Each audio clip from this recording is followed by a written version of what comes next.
Hey guys, welcome back to Game Day Dynasty. Today, we've got some new user versus user college football 25 gameplay from YouTuber Bordeaux. Most of y'all probably know him if you follow any of the college football stuff, in the past, 5 to 10 years. You know who that guy is, versus the cover athlete, Michigan's running back Donovan Edwards. So let's dive right into it. The first thing I want to talk about is the new pass timing and lead passing feature. There it is, baby. Yeah. There it is, baby. Come on, Martin. A great ball. So you see that's our brand new revamp passing right there. That's the blue. It's a safer throw that he made. There's blue, yellow, red. Obviously the more that you're in the red, the more off target a throw is going to be. Good throw there for Donovan.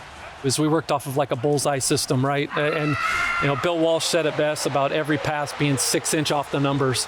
So we wanted to really work off of that and get rid of the throws that might have been 20 plus yards over a head or anything random. Now, if you're hitting in the red, you're throwing it now off target. Still catchable, right? But, drop chances increase and things of that nature. Right, so the lead developer is mentioning that there's a new timing system. There's the blue, the orange, and the red, depending on how you time your passes into like what's going to happen. But he also mentions that they've designed it so that the target bullseye for leading your passes is like right at the hand, 6 inches from the chest is what he says. And so now, if you mistime a pass, you're still going to throw it within like the normal proximity of the receiver, but it's going to be a more difficult to catch ball, right? I think this is a good look because, they're saying that, it might be behind him, it might be a little too far in front of him, but it's going to be right there. So if you have like a trailing cornerback or like a zone sitting in front of him too far, and that ball is a little bit off, it's going to get intercepted. So you'll probably end up having to pay a little bit more for your mistimed throws in combination with what sorts of reads you're going to be making.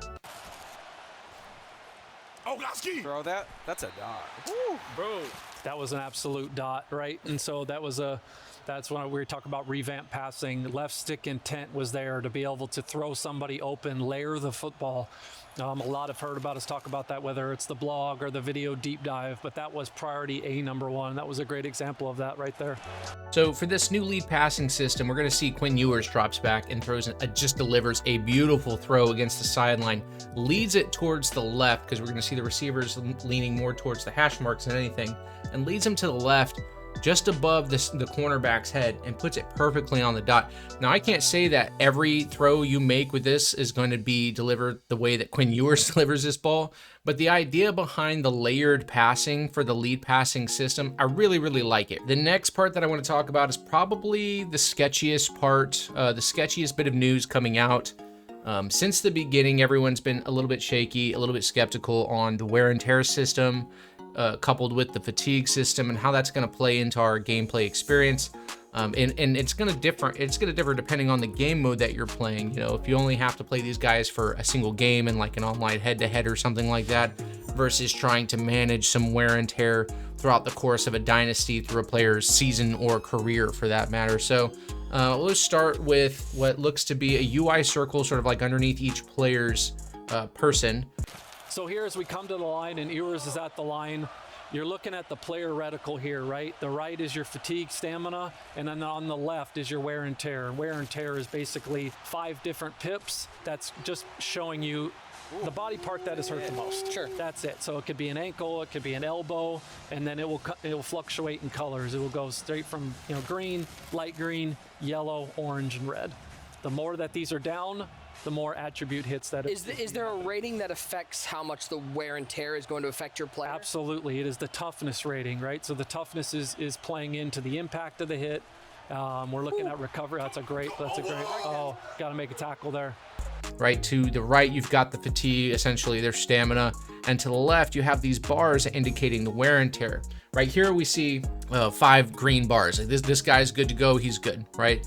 But, if I had a player and he's like in the orange or only has like 3 bars left, and I throw it to him, instead of like juking out or putting his shoulder down to get some extra yardage, maybe that makes me, take a dive or run out of bounds instead of trying to fight for some extra yards, I could see that as one of the ways that it's going to be affecting gameplay. Because the alternative option to that is if you have a player who's in the orange or in the red or has like none of those bars there, not only are they going to move differently, they're going to be less effective and move slower depending on, you know, what's been hit the most and so on and so forth.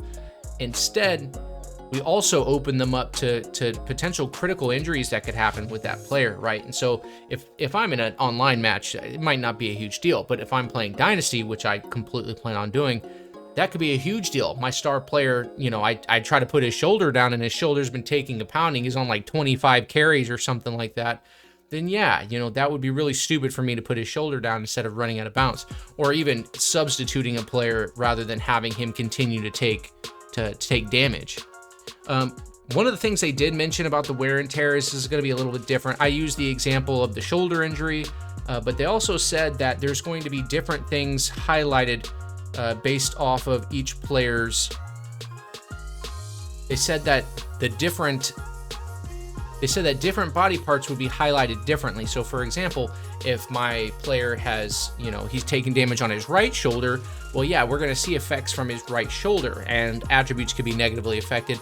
I assume that could be, you know, a truck stick attribute lowered. It could be obviously like a stiff arm or his brake tackle or things like that. But that doesn't necessarily mean that his left shoulder isn't going to be good to go. His left shoulder, I understand, can be green, while his right shoulder might be orange or red or something like that. It's going to be interesting to see the different ways that people choose to deal with the wear and tear. A lot of people I've heard in the community have already kind of chalked it. They're like, hey, I'm not going to be playing with this, whatever.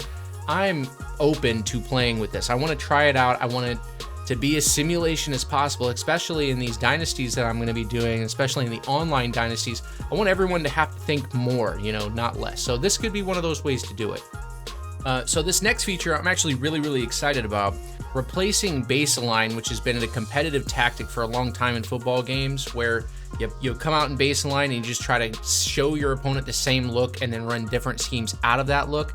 Replacing that, we now have the ability to show our opponent up to 5 or 6 different alignments instead of just baselining to try to like hide our plays. So was that a covered shell? Yeah. Okay. So I had cover 3 out there and I switched it to cover 2. Okay. That is a major change. Adding in these covered shells, taking that the old version of what is baseline, yes, and now instead giving you the ability to show different defenses and then disguise exactly what you're doing. So in the clip right here, we're showing you Bordeaux has this thing pulled up, and we can see that it allows him to, with the left analog, he can show 2, he can show a 3, he can press, he can give a cushion, and even at the bottom, if he presses the right bumper, he can show a blitz, right? These are awesome, right? So like, let's say I want to show a blitz and then drop out into like an all-out shell defense, you know, I can do that now, and it's going to expand the chess match that was previously done just by baseline, which should be interesting, you know. It's another one of those things, like I mentioned before, that's going to push the simulation experience. Real coaches have to deal with other coaches trying to fool them all the time. And I want to fool my opponents the same way those coaches are fooling other coaches. So this is an excellent opportunity for us to get creative with a little bit of our defense. And honestly, the way that I've watched this gameplay, and maybe you're taking something different from it, but the way that I've seen this gameplay play out, it definitely looks like it favors the offense in moment-to-moment gameplay. So attempting to fool your opponent before the snap even happens will probably be the best way for your defense to have an advantage in a game like this. The next thing, I'm not real big on this, but I imagine a lot of people will be. We see an entire list, a spanning list of like 20 to 30 different touchdown and first down celebrations. If you like to rub it in your opponent's face, you're gonna love that. Me, not so much. Occasionally, you know, I might high step into the end zone or something like that and let him hear it, but you know, that's not something that I'm super interested in. For me, cuz, what's wrong with you? To the crib. Give Donovan. Can Donovan get to the house? Can Donovan get out of here? Let's Donovan connection. Let's go. That's a sick run. For you.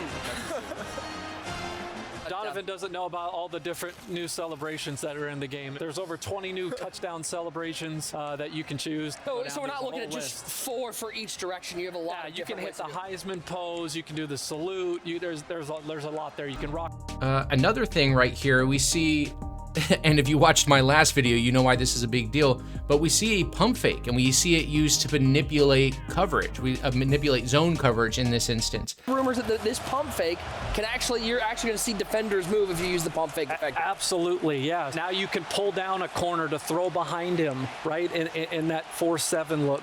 There's a lot of different things we really wanted to start making it play instead of just being more or less of an animation. That's awesome, right? Oh, I mentioned in my last video, if you haven't watched it, make sure to go watch that. I'll link it here. But I mentioned in the last video that would be awesome to try to counteract, you know, the new switch stick that defensive players have, where they can quickly switch between members of the secondary to try to make a play on the ball. And if you get a switch happy player, you might end up using a pump fake. Well, it's interesting to know that now not only is it, you know, credible versus switch happy users, but you might also use it just against AI. So that's interesting. I want to see how effective that actually is. I would love for a pump fake to make a return into football games. The last thing that I want to talk about, I think to me is the biggest thing, and it's if Bordeaux were to bring up coach vision right here with left trigger, he'd be able to view the composure of his players in pre-play. So and you can see the composure of the team. It's not great right now. Get it! Let's go! Oh my goodness! Yeah, oh my goodness! Oh my goodness! Going to the crib. Overall for you, bro. It's composure of players, right? So they mention, you know, we've got players off the back of, you know, a big time play from the other team or a bad play from their own team, whatever the case is. They lack a little bit of composure, and that's going to be fluid throughout the entire game, meaning, you know, it could change. You could have a lot of composure, you could have less composure, depending on how the game's going for you.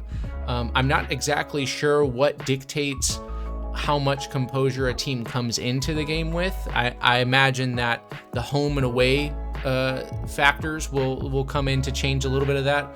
But I'm a little bit worried that if your player lacks a certain composure, or if things just aren't going well, how hard is composure hitting their attributes, right? So similar to the wear and tear system, if we have negative composure, if we're just not a composed team, are my players going to act like, you know, a pee-wee football team? Are we going to do bush league stuff and just throw the ball to the other team?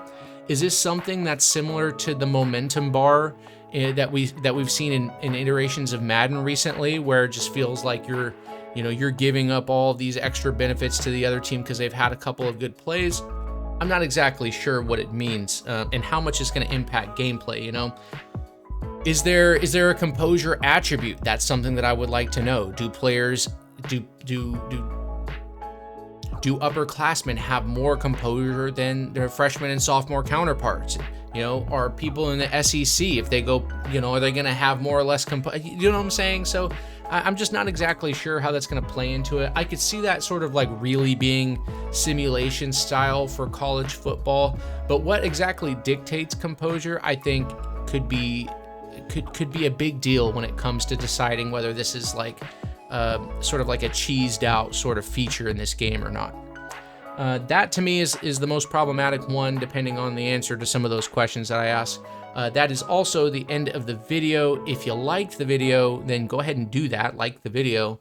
If you're still rocking with me for a little bit, if you're excited about some of these dynasty rebuilds or these like 32 user online dynasties we've been talking about, make sure to subscribe, man. We're going to be rocking some of that content for you. I've got other videos planned prior to the release next week of NCAA. And if you guys are excited, man, definitely leave a comment. Let me know, what team are you rolling with? Who are you loyal to? Say it now so there's no confusion, guys. So appreciate y'all watching the video, and I'll see y'all in the next one, man. Later.